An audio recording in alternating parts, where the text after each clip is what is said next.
Well, hello everyone. My name's Dr. Scoli, and this is the second in our series of human physiology lectures focusing on the kidney. And today we're going to talk about the first kidney function, which is the glomerular filtration rate. And we're going to try to integrate what we learned about body fluid compartments with at least the first function of the kidney so that we begin to understand how the kidney is capable of regulating body fluid volumes and body fluid composition.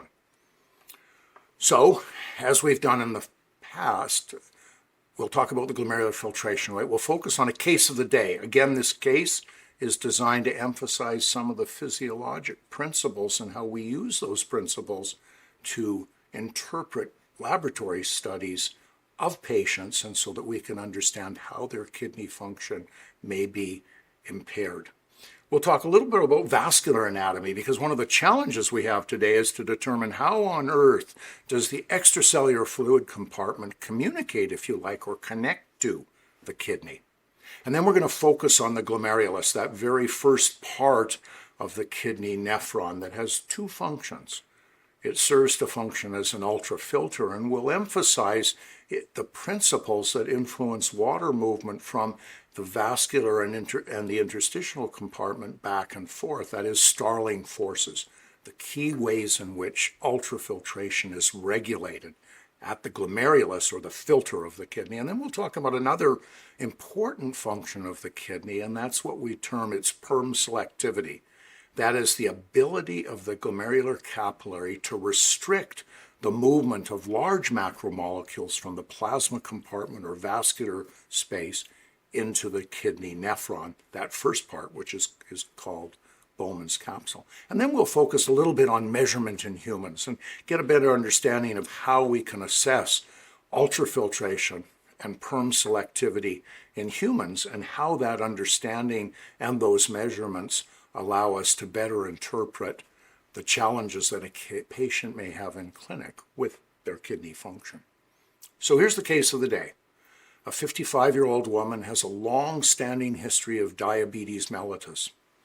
She recently underwent a checkup at her family doctor's, and her serum creatinine was 160 micromoles per liter. The normal value is 80 micromoles per liter, and actually a range of about 80 to 110 micromoles per liter. So an elevated serum creatinine. And we're going to hopefully better understand what that means. And then she's found to have 500 milligrams of albumin, or protein, in a 24-hour urine collection.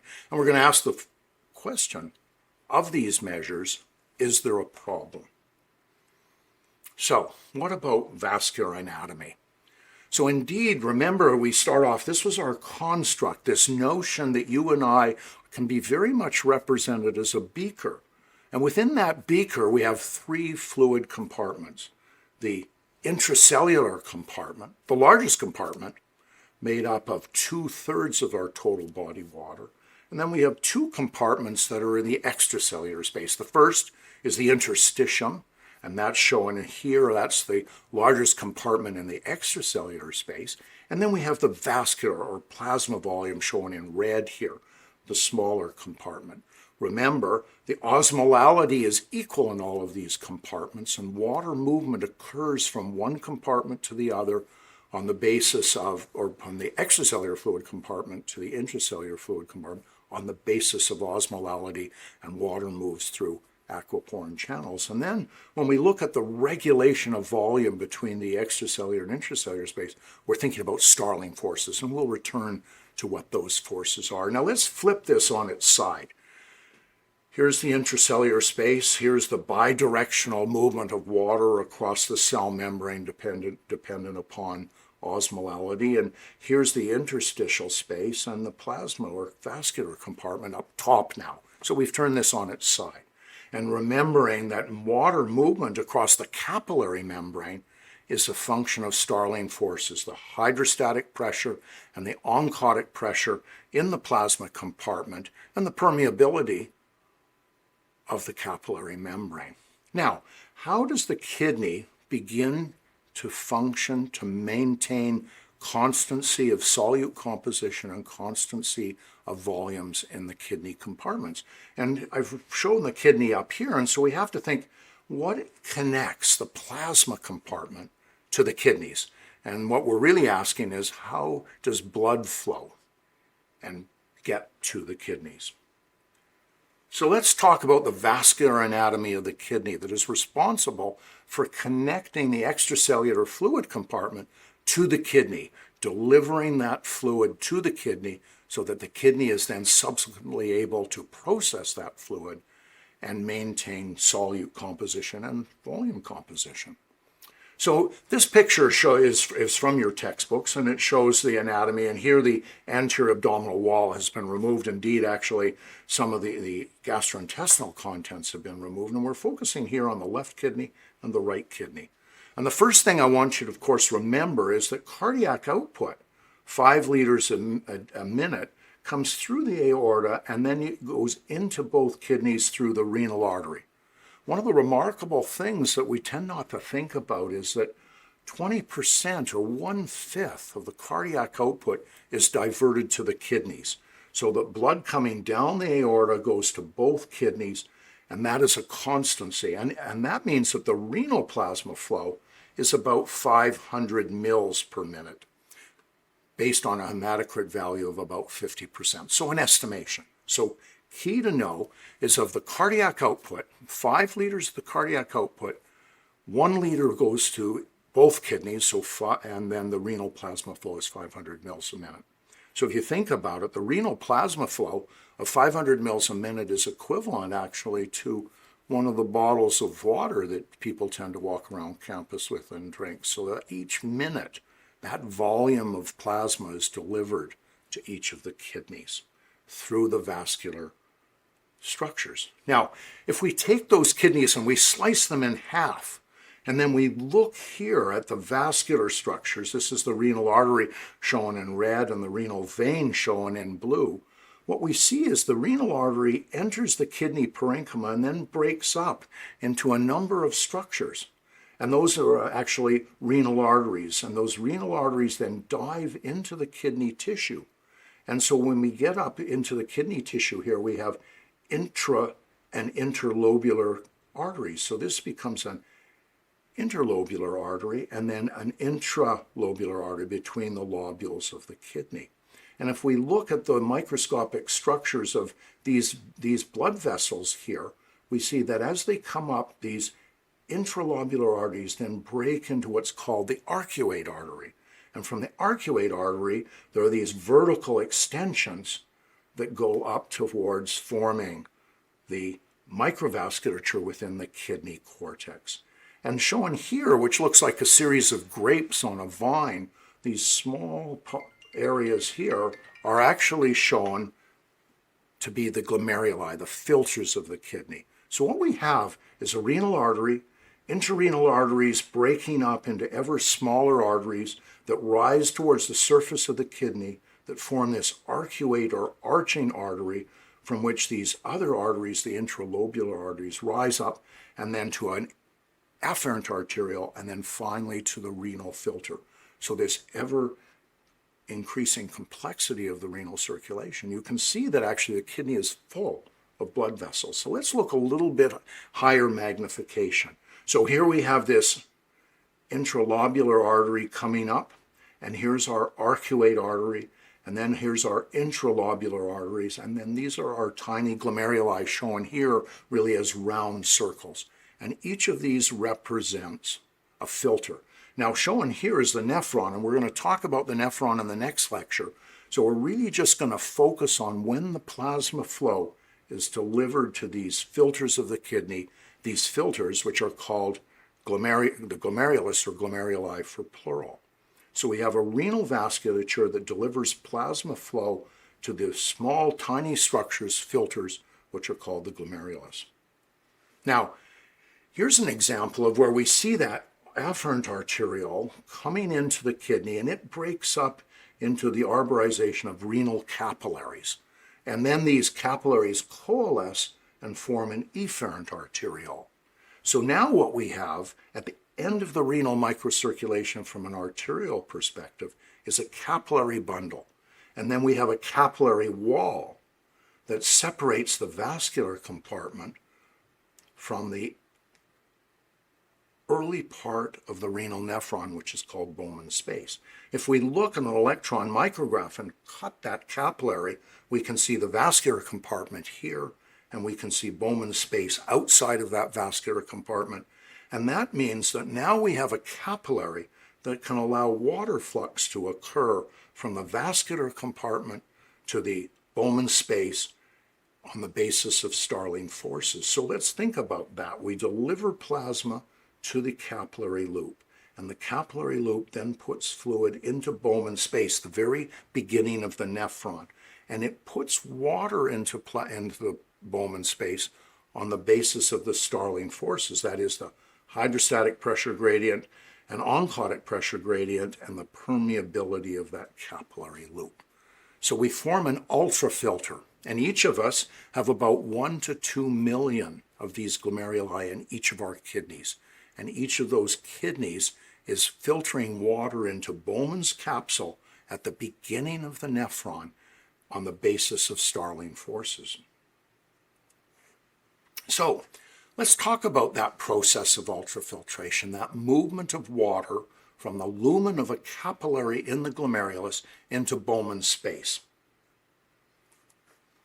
And we'll have to look at the physiology a little bit more closely. So on the left-hand side, we have the afferent arteriole coming into this arborization, coalescing to the efferent arteriole. And we begin to think, well, what are the Starling forces that are governing the movement of water from that capillary into Bowman's space here? You'll see it labeled right there. So what are they? Well, the first are ones that we talked about in our first lecture. The first is the glomerular capillary hydrostatic pressure. The pressure in the capillary is going to tend to move fluid into Bowman's space. And there's a tubular or hydrostatic pressure. So within Bowman's space, there's a hydrostatic pressure. And so actually the pressure of ultrafiltration is the difference between the hydrostatic pressure within the capillary loop and the hydrostatic pressure within Bowman's capsule. The hydrostatic pressure in the glomerular capillary always exceeds the hydrostatic pressure in Bowman's space, so that hydrostatic pressure gradients favor the movement of water from the capillary lumen in the glomerulus into Bowman's space. And then subsequently that fluid is going to go into the tubular compartment that we'll talk about in our next lecture. Now, what's the other Starling force that can influence the movement of water from that capillary lumen into Bowman's space? Well, that's the oncotic pressure gradient, and that represents the difference between the oncotic pressure generated primarily by albumin in the vascular compartment versus the oncotic pressure in Bowman's space. Now, the oncotic pressure serves to keep water in the vascular compartment, just as it does in the capillary in your thigh, capillary in your lung. It serves to keep water in the capillary space. There's very little protein within Bowman's capsule, and we'll talk about why in a few moments. But what we know is that the oncotic pressure gradient across the glomerular capillary wall serves to keep water in the vascular compartment. And the hydrostatic pressure gradient serves to push water from the capillary compartment into Bowman's space. Now, the ultrafiltration coefficient is simply a term that denotes the area available for filtration to occur and the permeability of that capillary.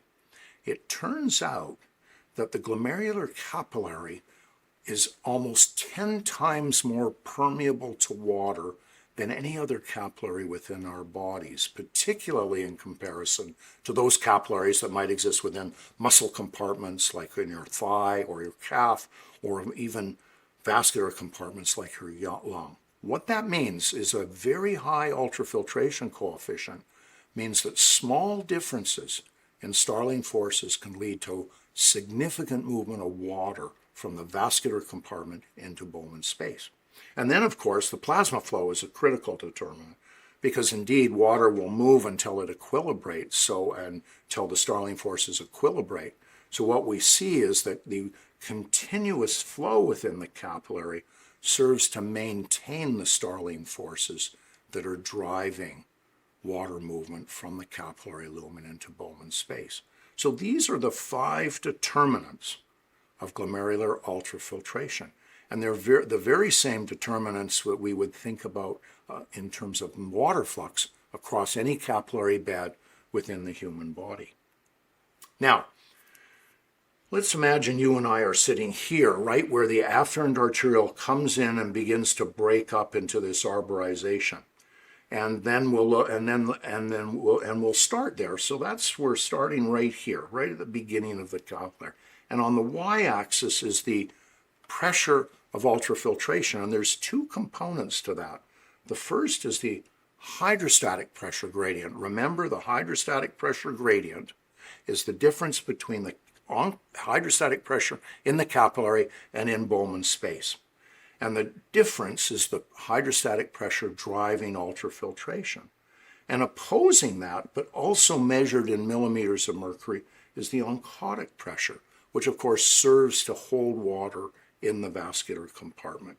So as you and I, if we were riding on a red blood cell coming into the glomerular capillary, what we would see is actually the hydrostatic pressure gradient moving water into Bowman space is greater than the oncotic pressure serving to keep water in the capillary space. This gradient is called the pressure of filtration. That allows water to move from the capillary into Bowman space, that glomerular filtration. And because the capillary is so very leaky to water, this small difference in hydrostatic and oncotic pressures serves to move water into the Bowman space. The hydrostatic pressure gradient, delta P, is about 38 to 40 millimeters of mercury, and the oncotic pressure is about 20 to 25 millimeters of mercury. And this difference of about, in this particular case, about 15 millimeters of mercury, is responsible for large movements of water because the capillary is so permeable to water. So Starling forces favor the movement of water from the lumen of the capillary into Bowman space, and that volume of water that moves across can be very high because of the high hydraulic conductivity that exists in that capillary, very leaky to water. Now, mathematically, people have looked at this. They've said the single glomerular filtration rate, so the flux of water from the lumen into Bowman space, is a function of the permeability and a function of the ultrafiltration pressure. That difference between hydrostatic pressure and oncotic pressure shown here. And then you can see how each of the terms begin to fit in. We said the tubular pressure, or the hydrostatic pressure in Bowman space, relatively low.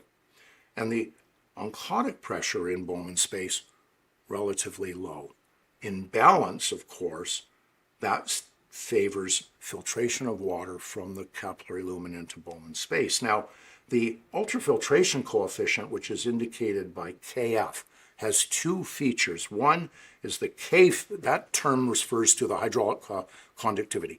How leaky is it to water when there's a gradient favoring water movement? You can imagine what this would be if you had a table made of arborite. So it doesn't matter what the Starling forces are. There's no way that water can move through a table. But if you have a very leaky membrane, then that water, hydrostatic and oncotic pressure gradients will move lots of water across. So each day we have 2 million glomeruli, about 1 to 2 million in each kidney, but we'll say 2 million. And remarkably, for these very small pressure gradients, we filter about 150 to 180 liters a day. That's equivalent to 100 to 125 mils per minute. So what that means is that it only takes about 4 minutes for you to fill a water bottle with the ultrafiltrate created by those 2 million glomeruli in your kidneys. And this is called the glomerular filtration rate. Important numbers: 150 liters a day, about 100 to 125 mils per minute. And in clinical terms, when we talk about the glomerular filtration rate, we're really referring to this value here, the 100 to 125 mils per minute. Now, those of you who will talk about fluid volumes will see that this vastly exceeds the total body water. So that already gives you a clue about one of the things the kidney has to do. If you and I have a total body water of only 40 to 50 liters, you can see that the kidney filters 3 to 4 times our total body water every day. And it doesn't excrete it, but rather reabsorbs most of it. And we'll come back to that function in the next lecture. So let's look at these determinants of glomerular ultrafiltration and see how varying each of these determinants will influence the single nephron GFR, shown in all 4 of these panels in the left axis. And on the in the y-axis, and on the x-axis, we're looking at 4 determinants. So one of the things I want to draw your attention first is down on the right-hand panel, the relationship between single nephron GFR and the plasma flow. If we don't give any plasma to the kidney, if there's no renal blood flow, then there's no filtration rate. That makes sense. And as the plasma flow increases, there actually is a not linear, but an ever-increasing single nephron GFR. Now it will eventually flatten out because it will reach the point at which there's just a physical limitation to the water movement based on the filtration, on the plasma flow. But critical to remember from this lower right-hand panel is that plasma flow is a key determinant of the filtration rate. And that plasma and filtration rate are related to one another. The greater the plasma flow, the greater the ultrafiltration rate, or single nephron GFR. And you can see that if something happens to the plasma flow, there will be a decrease in the single nephron GFR. Now, let's look at another determinant. This is the pressure of ultrafiltration, and the hydrostatic pressure on the single nephron GFR. And you can see that this pressure of ultrafiltration has to rise above 20 millimeters of mercury. If it didn't, then it wouldn't exceed the oncotic pressure. And therefore, the plasma ultrafiltration pressure exceeds 20, and the higher it goes, if all other terms are left equal, there is an increase in single nephron GFR. So that an increase in glomerular capillary pressure and an increase in glomerular plasma flow will serve to increase the rate of ultrafiltration across the glomerular capillary. Now, if we look at oncotic pressure, you can begin to see an opposite relationship. If you look here, for example, on this lower left-hand panel, the single nephron GFR on the x-axis is related to the oncotic pressure. And as the oncotic pressure increases, single nephron GFR falls. Well, why would that be? Well, remember, oncotic pressure serves to hold water within the capillary space, and you don't get any ultrafiltration until the hydrostatic pressure gradient exceeds the oncotic pressure. And therefore, if you raise oncotic pressure, you serve to raise one of the determinants of Starling forces that holds water in the vascular compartment, and you reduce single nephron GFR. Now let's look at the upper left-hand panel. This is the ultrafiltration coefficient. And if you start here and you think, okay, if there's no water permeability, shown here with 0, there'll be no ultrafiltration. No matter how much plasma flow, no matter how high the oncotic pressure, and no matter how low how high the hydrostatic pressure and how low the oncotic pressure. As you increase the ultrafiltration coefficient for any given Starling forces and gradients across the capillary, there will be an increase in single nephron GFR until you reach a point where actually you become physically limited, generally by the length of the glomerular capillary itself, and that the increased ultrafiltration coefficient no longer serves to increase the single nephron GFR. But any factor that tends to reduce the ultrafiltration coefficient will tend to reduce glomerular filtration rate. And we see that in some physiologic circumstances and sometimes in a disease process that affects the kidney. All right, so let's just go be quantitative and summarize it for a moment here. What we have, left kidney and right kidney, aorta coming down with blood flow, 20% of the cardiac output divided between each kidney, 5 liters of cardiac output, 1 liter of blood flow. Hematocrit of 0.5 means that of that 1 liter, 500 is plasma. And we have a glomerular filtration rate, which leads to a large volume of ultrafiltrate each day. That provides that summary, quantitative overall summary. And the glomerular filtration rate is dependent on the plasma flow, the hydrostatic pressure gradient, the oncotic pressure gradient, and the permeability of the glomerular capillary to water flux. So, most important determinant of GFR is actually renal plasma flow. And that's determined dominantly by arterial pressure generated by the heart and dominantly by changes in renal vascular resistance. So that when we look at kidney function and we look at the vascular resistance, we have to realize that those aren't static tubes that deliver water to the glomerular capillary and then drain the plasma flow from the capillary. Rather, they can change their resistance and influence GFR and plasma flow. So let's look a little bit closer at renal vascular resistance. There's a phenomenon that's important to remember, and that's called the autoregulation of renal blood flow, and embedded within that renal plasma flow and the glomerular filtration rate. So renal blood flow turns out to be relatively constant over a range of mean arterial pressures. Of course, uncommon to get this kind of mean arterial pressure, not uncommon to get that lower mean arterial pressure. Important to remember that the mean arterial pressure for you and I is typically in the range of 90 millimeters of mercury.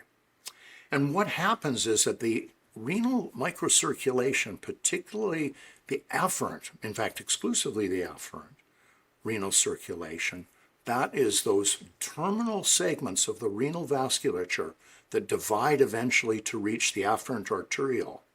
They can change the resistance depending on the pressure. And the main factor responsible for this is called a myogenic reflex in the afferent arteriole. If blood pressure falls, then the pressure falls within the afferent arteriole, and the response of that arteriole is to dilate. Now, that's illustrated in this particular picture here. Here's the blood flow coming in. This represents the renal arterial blood flow. This represents the afferent arteriole. If blood pressure declines, then the afferent arteriole will dilate.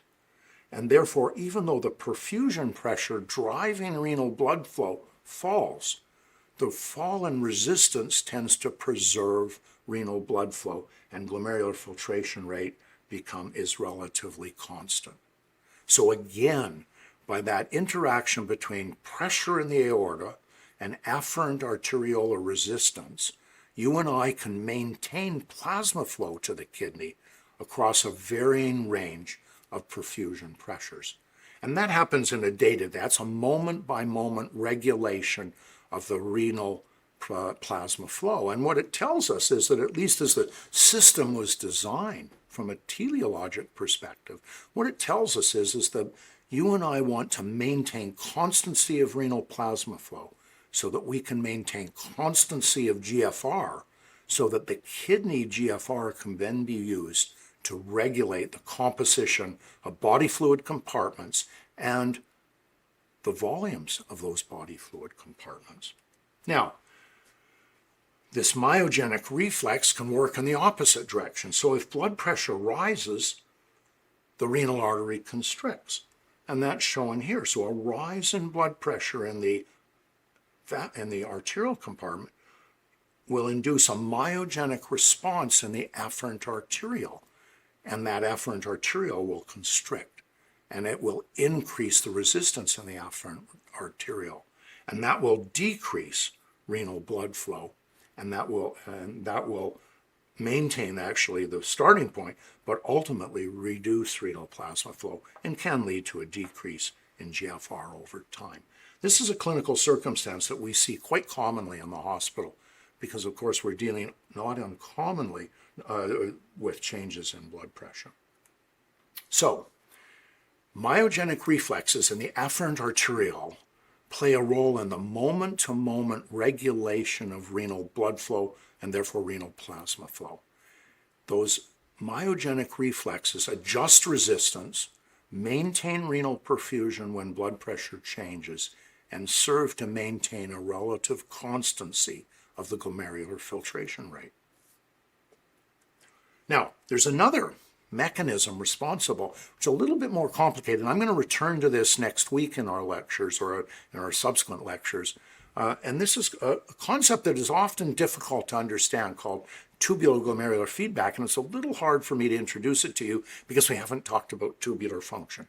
But we'll just go over it in this relatively complicated cartoon. So this represents the afferent arteriole, and this represents the terminal stages of that afferent arteriole. It's relatively colored because we're going to talk about different aspects of it. And here's our glomerulus. Now, it turns out there's a specialized structure adjacent to the glomerulus, which is called and cartooned here the juxtaglomerular apparatus. And what happens is that when the tubular segment here senses sodium, and if there's too much sodium delivery to this part of the nephron, then actually it generates a messenger called adenosine. And the adenosine perfuses across to the afferent arteriole right here. And the afferent arteriole has adenosine receptors. And those adenosine receptors, when activated, lead to vasoconstriction. Adenosine release, if there's too much sodium here, causes vascular contraction in the afferent arteriole. That increases the resistance, reduces the plasma flow, and reduces GFR. So this is a way of regulating GFR and plasma flow that occurs moment to moment. It's almost like you and I want to have a situation in which there's relative constancy of renal plasma flow and relative constancy of the delivery of sodium to distal nephron segments. And the kidneys choose to influence afferent arteriolar resistance to make subtle adjustments in the resistance that serve to maintain plasma flow. The consequence of renal afferent arteriolar vasoconstriction is to reduce GFR and also maintain constancy of sodium delivery. And we'll come back to that. Important to remember, so that there are two mechanisms by which you and I maintain relative constancy of renal plasma flow, GFR, and sodium handling. One is a myogenic reflex dominantly trying to maintain constancy of GFR, and another is this feedback mechanism that serves to maintain constancy of GFR relative to the amount of sodium that's filtered at the glomerular capillary in Bowman space. And we'll return to that notion. A last look at the efferent arteriole. So one of the interesting features of the renal microcirculation around the glomerulus is there's an arteriole here, the afferent arteriole, and we spent most of our time talking about it, but there's also an efferent arteriole, and that increased resistance in the efferent arteriole will serve to increase the pressure in the glomerular capillary. And if you remember from that graph, as glomerular capillary pressure rises, it will serve to increase the GFR. Now this occurs, the dominant effects on this are actually a consequence of hormones. And one of the classic hormones that affects the efferent arteriolar resistance is angiotensin II. And angiotensin II serves to increase that resistance and increase the pressure in the capillary and helps to maintain an increase in GFR. And this axis between angiotensin II and increased capillary pressure is one of the mechanisms that's responsible for the progression of chronic kidney disease when angiotensin II production is increased. So both the afferent and the efferent arteriole can influence ultrafiltration by influencing the determinants of glomerular ultrafiltration. Afferent dominantly by influencing plasma flow with a modest effect on the hydrostatic pressure, and the efferent dominated by its ability to increase the hydrostatic pressure within the capillary, which increases the hydrostatic pressure gradient and drives water movement into Bowman's space. So that's the ultrafiltration component, the critical component of kidney function. It enables the kidney to present the tubular structures, which we'll come to, with an ultrafiltrate, which they can then regulate to maintain constancy of body fluid composition and volume. So what about perm selectivity? It's sort of a funny word. What indeed do we think about that? Well, perm selectivity really relates to the ability of different solutes to move across the glomerular capillary wall. When Starling forces drive water movement across the semipermeable membrane, small particles are captured in that water movement and they're pulled across with the water. So the concept is that this convective movement of small solutes occurs when Starling forces favor the movement of water across the semipermeable membrane. And so small solutes like sodium, potassium, chloride, glucose bicarbonate, urea, and creatinine, these are all freely filtered. Well, what does that mean? Well, it means that if you and I were sitting in the glomerular capillary and we looked around us and we said, well, what's the sodium concentration here? And it would be about 140 millimoles per liter. And then water is pulled across that capillary by Starling forces. So you and I now move across and we're now sitting in Bowman's space. And we're looking around us and we say, well, what's the concentration of sodium? It turns out to be about 140 millimoles per liter. So when ultrafiltration moves water across the semipermeable membrane, the water drags small particles with it. And indeed, most of the small particles listed on this slide are not restricted by that capillary. And so we can't, when we sit in the capillary and when we sit in Bowman's space, the concentration of these solutes is the same. So when the Starling forces move water into Bowman's space, they move sodium, potassium, chloride, glucose bicarbonate, urea, and creatinine into Bowman's space as well. This provides the kidney with a substrate in addition to water, substrates in addition to water, that it can regulate to help preserve normal body fluid composition and volume.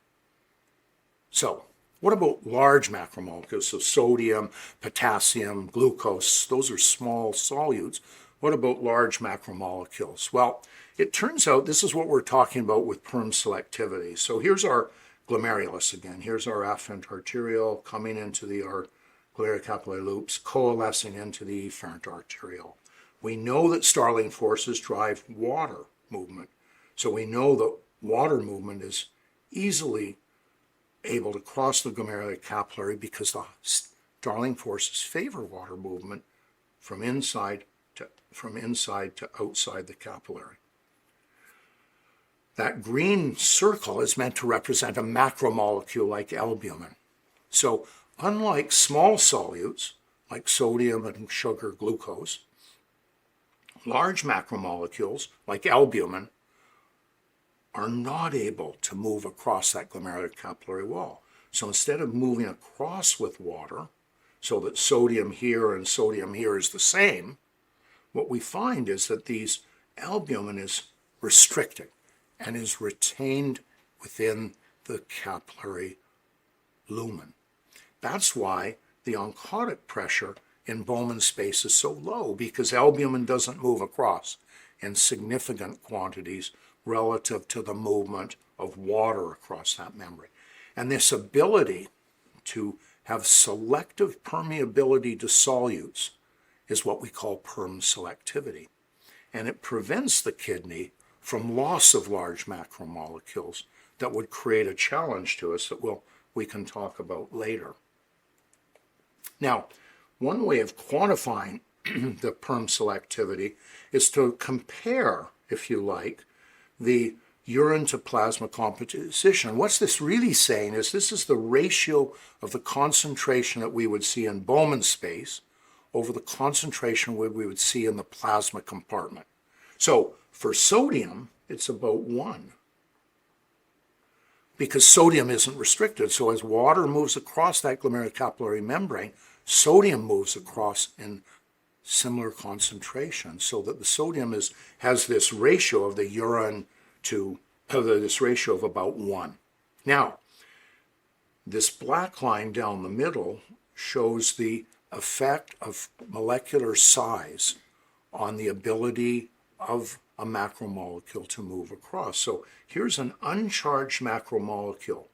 If its molecular weight or size increases, it's progressively restricted to the vascular compartment. Now, this is a log scale. So you can see that as the size gets bigger and bigger, there's tremendous restriction of that macromolecule in the log scale. So that something like albumin, which weighs 68 kilograms, is restricted to the vascular compartment. So the glomerulocapillary is very permeable to water, but it restricts large macromolecules on the basis of their size. So it is a size-selective barrier. Now, the other factor that occurs is that it depends on whether that particle is positively or negatively charged. So if it's negatively charged, it's even more restricted to the vascular compartment. The glomerulocapillary behaves in part as if it has an electrostatic charge, negative.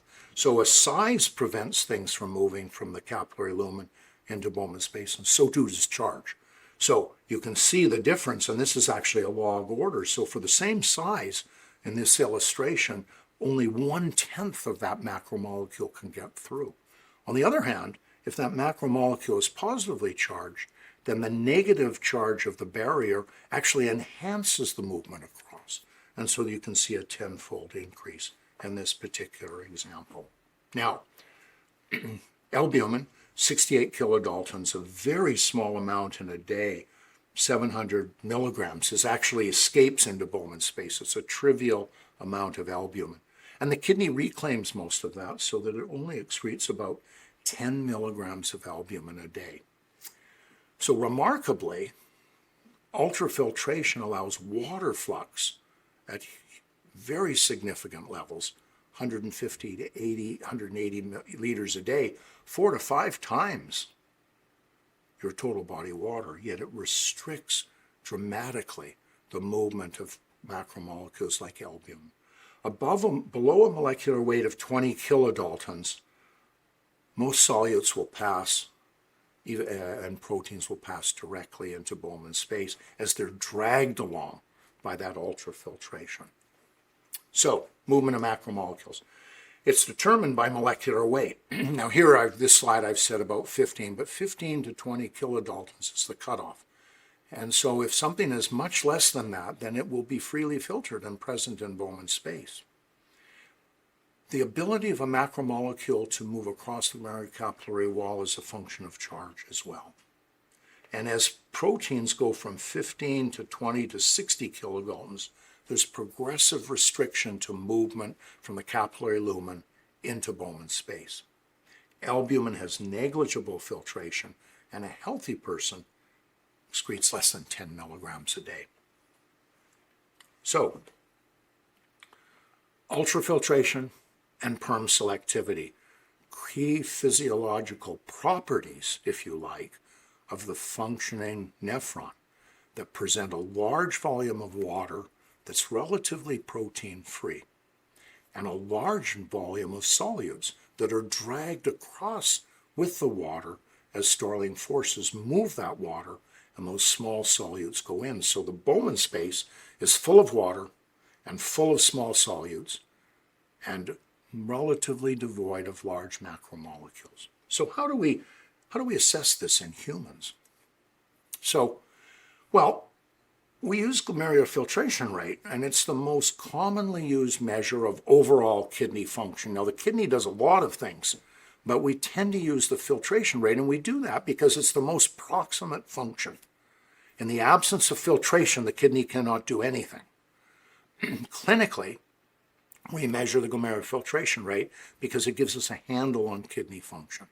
Most kidney diseases that affect the kidney and cause a progressive decline in the ultrafiltration affect the glomerulus.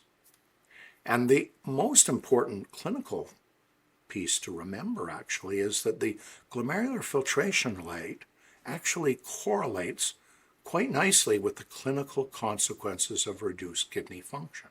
So as the ultrafiltration rate, or GFR, falls, the clinical consequences rise, and that correlation can be clinically important. And symptoms arise as glomerular filtration rate declines, dramatically emerging once the glomerular filtration rate is about 20 to 25 to 30% of normal. So how do we measure GFR? Well, to measure GFR, we want to measure how the kidney handles something that's freely filtered, but critically, so freely filtered the glomerulus, but critically, neither reabsorbed nor secreted by the tubules. So when it appears in the urine, we can look at how much appears in the urine in a unit of time.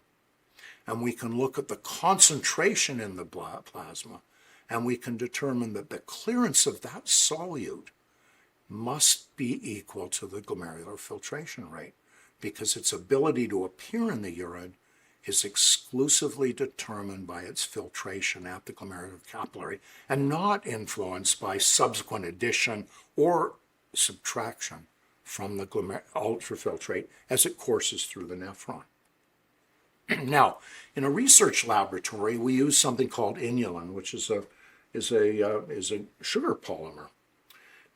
And shown in this cartoon on the right is what happens to inulin. So this represents at the very beginning the inulin within the plasma that comes into the glomerular capillary, and this is a unit of volume. So this is the ultrafiltration. So the key thing about inulin is it's freely filtered. So the concentration in the capillary loop represents the same concentration in Bowman space. And as inulin moves down the nephron, there is no reabsorption or addition, so that all of the inulin that is filtered is excreted. And so we can calculate how much the glomerular filtration rate is by determining the concentration of urea in the plasma and how much inulin ends up in the urine at the end of the day. So no absorption by the tubule, clearance equals GFR. The only problem is, of course, this is done in a research laboratory. You have to give inulin in. So what you do is you infuse it intravenously so it reaches a steady state concentration, and that's usually done in a physiology laboratory like the one we have over at the Toronto General Hospital, in which we can actually accurately measure GFR by measuring inulin clearance. Again, the things to remember: inulin can be used as a clearance marker because it is freely filtered, not restricted at all by the glomerular capillary membrane, and neither reabsorbed nor secreted by the nephron.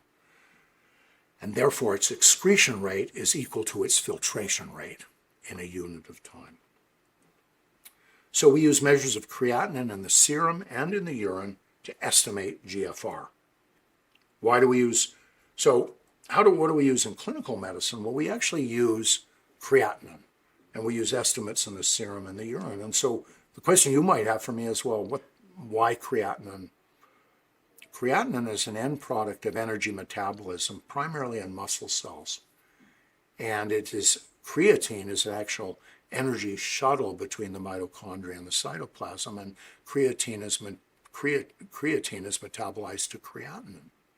Creatinine production is relatively constant depending on muscle mass.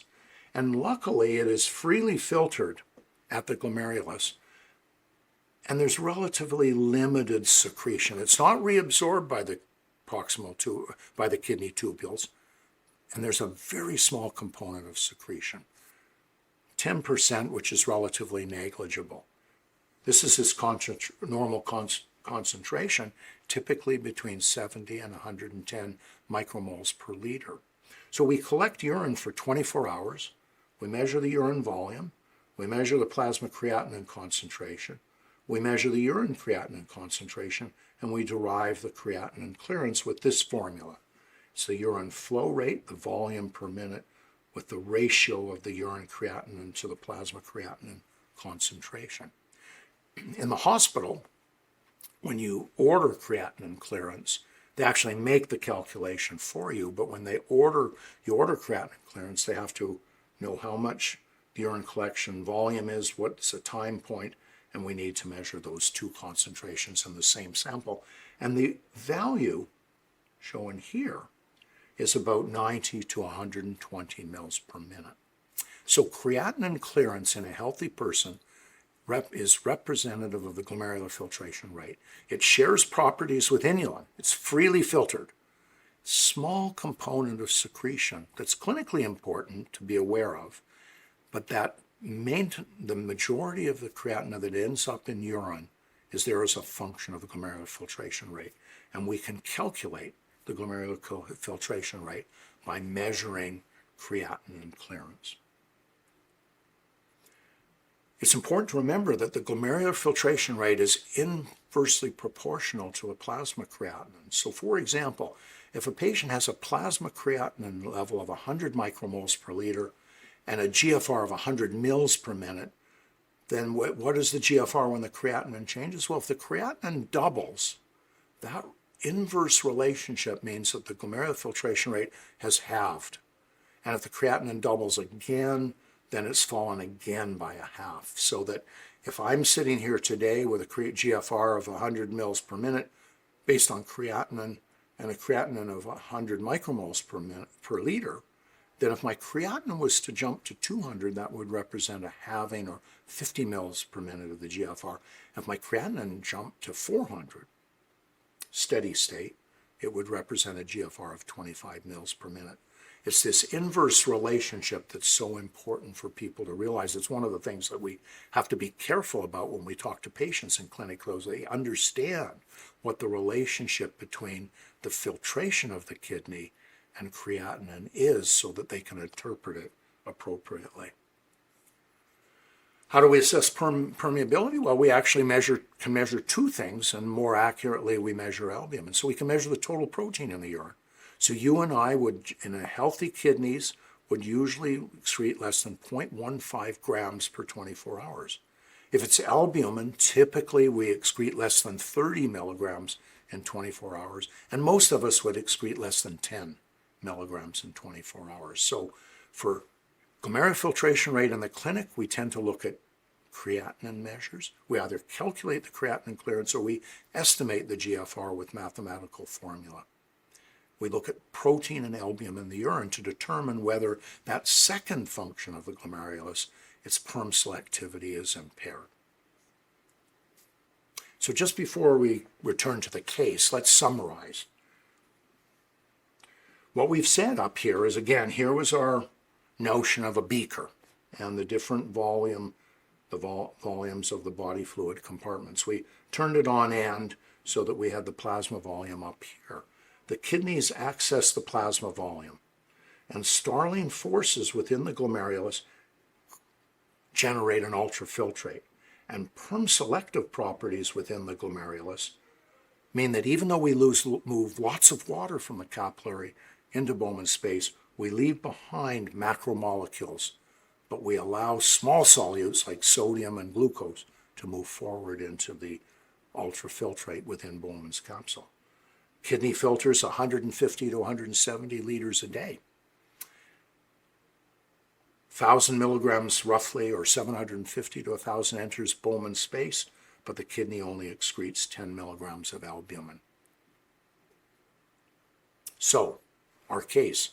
We have a 55-year-old lady. She has a long history of diabetes mellitus. She recently underwent an annual checkup, and her serum creatinine was 160 micromoles per liter. And she was found to have 500 milligrams of protein in a 24-hour urine collection. So the question we have to ask ourselves is this a problem based on our measures of the kidney ultrafiltration rate, or glomerular filtration rate, and based on our measure of the amount of protein in the urine? Well, she has abnormal glomerular function, so there is a problem. Diabetes injures the glomerulus and it impairs perm selectivity, so that increased amounts of protein and albumin cross the glomerular capillary wall. So one of the impacts of diabetes on the glomerular capillary is to impair its ability to retain macromolecules within the vascular compartment. That actually turns out to be one of the earliest effects of diabetes on kidney function. Eventually, diabetes will be associated with ultrafiltration declines, or said another way, declining glomerular filtration rate over time. And that decline in the glomerular filtration rate will be associated with a progressive rise in the serum creatinine. If you look at this is the stages of diabetic kidney disease, and this is when the diagnosis, in this case of type 1 diabetes, is made. What happens is actually the glomerular filtration rate can rise in the beginning, but then progressively declines. And actually not shown here is the protein level begins to rise and becomes progressively elevated. So that chronic, and the scale here is important to remember, this occurs typically over a period of 10 to 15 years.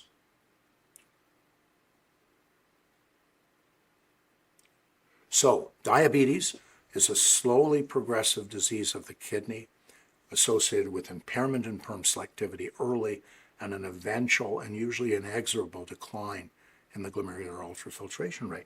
If we look at the kidney biopsy on the left-hand side, this is a filter, and this is normal. You can see the capillary loops here. This structure is called the mesangium. And then as you look what happens to as diabetes, you see more and more of this red stuff appearing in the capillary. And finally, as you move down in time, you see this coalescence of this extracellular matrix within the glomerular capillary tuft, virtually destroying the normal capillary loops. And this is called mesangial matrix expansion, one of the key pathophysiologic events that occur in the kidney filters. And as a patient moves from here to here, and to here, there's a progressive increase in protein in the urine and a progressive decline in the glomerular filtration rate. So let's summarize. Renal blood flow, 20 to 25% of the cardiac output. Glomerular filtration rate, critically dependent on blood flow and Starling forces. There's an important role for autoregulation of afferent arteriolar tone, or said another way, afferent arteriolar resistance. The glomerulus is a barrier to the movement of macromolecules from the vascular compartment into Bowman space. GFR is the best overall index of kidney health because it reflects the most proximal kidney function, but also it relates very closely to the clinical complications that are a problem in patients who have chronic kidney disease. And we usually use serum creatinine to estimate GFR in humans, and we use urinary protein or albumin excretion to get a handle on the perm selectivity. So for the next lecture, and I won't go over this, we have a case of the day with an unexpected finding. We're going to ask ourselves in the next lecture, what happens to that ultrafiltrate once it's been created by the kidney glomerulus? So we'll see you at the next lecture. Thank you.